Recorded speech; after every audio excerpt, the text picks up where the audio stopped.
Hey everyone, welcome back to JP Reacts, where we look at some Reddit posts about politics and religion to see what's going on the internet, especially on Reddit. Today, we're going to be talking about presidential debates and how they're run. If you're interested in that, stay tuned after this.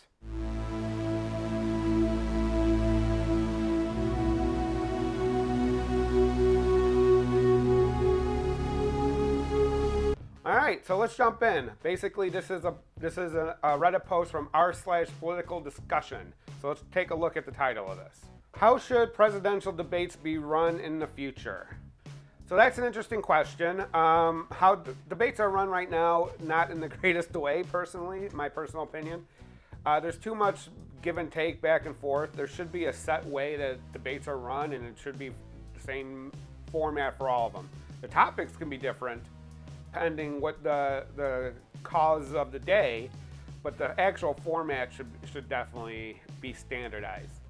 I like the town hall format. I think that would be great. That's a great format to run. Doesn't necessarily need to be undecided voters, but either way, I want to hear a little bit about what this poster has to say.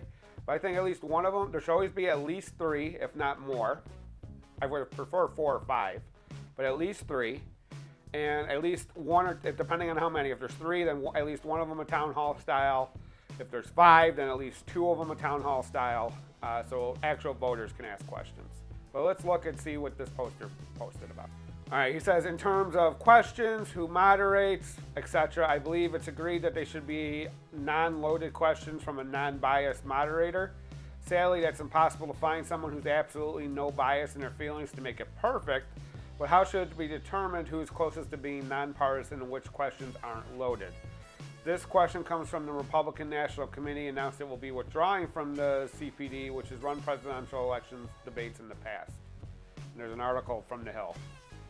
I did not know the Republicans were planning on pulling out of presidential debates.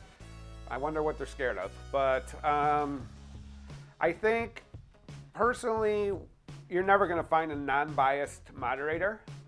What you should have is 3. I would say 3 people asking questions, one from each side and one that's kind of in the middle, right? So like in today's media environment, just for an example, somebody from MSNBC, somebody from Fox News, and somebody from CNN. So you have like one, and somebody in the middle, or maybe somebody from PBS or something for the middle person. But that way you could have a variety of questions. I think that the way that the questions should be asked, I don't care if they're loaded questions, but I think that the person answering should be able to answer it however they want, but it should be the moderators should ask follow-up questions. And they shouldn't be fluff follow-up questions. They should be follow-up to get more detail about what the person just said. And also, I believe that the opponents should be able to ask follow-up questions too. So, in my general statement for the town hall style ones where there's actual moderators, I would say the moderator asks the question of whoever it is. It goes back and forth for the initial questions. The moderator asks a question, the person answers. If it's a full, detailed answer, great. That doesn't require follow-up, that's great. Then the next person answers, the next candidate answers. If it's kind of vague or there's some details that need to be followed up on, that would be at the discretion of any of the 3 moderators. They could ask a follow-up question, right? And then the same question and answer goes to the other candidates. Now, after that, if the moderator asks questions, if there might be follow-up questions, then the candidates can ask each other one follow-up question to whatever, if there's anything left to say.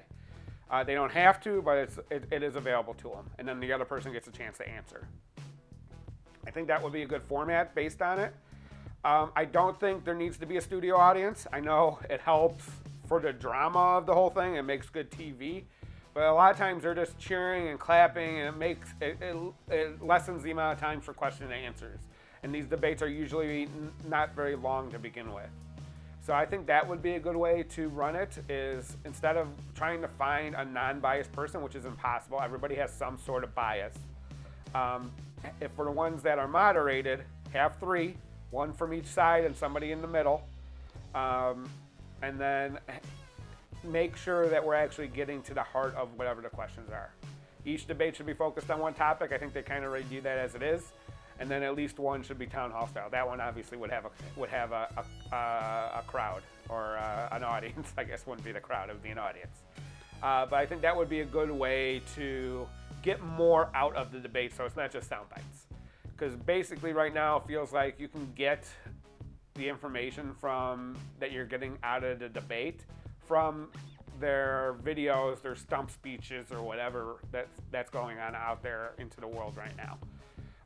Basically what the debates have turned into is who looked the best, or who sounded the strongest, or who didn't fumble an answer or something like that. It's not about the heart of the content, which is really what's important. Yeah, you want somebody that's a strong speaker, strong leader, and that's also important in the debate, but when that stuff drowns out the actual policy positions, it's hard to make a good informed decision. So I think that would be a good way to address the debate, the presidential debates. Now we're talking the final ones, not the ones inter-party ones. Those the parties can decide whatever the heck they want to do. There was a comment I want to highlight that kind of similar to what I was thinking, but I think it's good to highlight it. Let's check it out. It's like a two-parter. So the easiest, but will probably have an impact, get rid of the audience, kind of like what I said. Yeah, it's full of political class insiders and people being paid in favors. I don't care. The COVID debates were some of the best in a while because of the lack of applause. I agree. All those applause breaks or cheering breaks just take away time from answers. Harder, but would be better, get rid of the debates. Instead, the candidates assemble a task force to handle an unknown at the time, but drawn from a standard list threat over hours, days, or weeks. The candidate's responses are sent through a computer simulation which spits out information that the candidate can reasonably be assumed to have been given. That's interesting. That's more of a role play of being president, which I think could be productive, but I don't think we'd get enough out of it to be able to adequately judge. There's enough people around the president to help them with those decisions, unless the person is completely off the rocker. Not looking at anybody, but President Trump. I think that kind of stuff, by the function of government, will be taken care of. I'd rather hear what they stand for and what they want to do. But I do like getting rid of the audience, and I think a role play is an interesting idea.